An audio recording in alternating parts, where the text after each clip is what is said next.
או לעשות איתי הול קניות מסופר פארם. אוקיי, בואו נתחיל. אוקיי. אני שמעתי מלא המלצות על הסומק הזה. שמעתי שזה סומק, וגם כל הפוריות שלי על הסומק הזה. אז קניתי אותו מסופר פארם. דווקא די הייתי בהלם שמצאתי אותו, כי תמיד מחסלים אותו.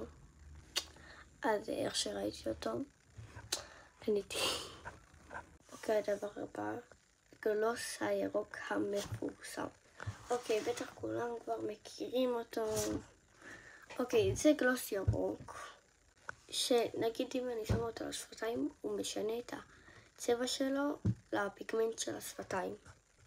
אגב, ותגידו לי אם אתם רוצים שאני אעשה סרטון ספציפי על המוצרים שאני הולכת להראות עכשיו. כאילו שאני מנסה אותם. אוקיי, ודבר הבא ואחרון. זה. אוקיי, זה הדבר שנראה לי הכי טוב פה מכל הדברים האלה. זה שמעתי, הביאו את זה מחול, וזה כאילו חיקוי של איזה משהו מחול. אבל זה בעיקרון משזף לפנים.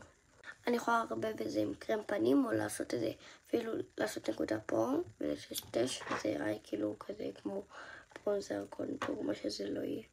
אז זהו, בעיקרון זה 3 דברים שקניתי מסופר פארם. ותגיבו לי אם אתם רוצים שאני אעשה עליהם סרטון ספציפי. אז ביי יוש.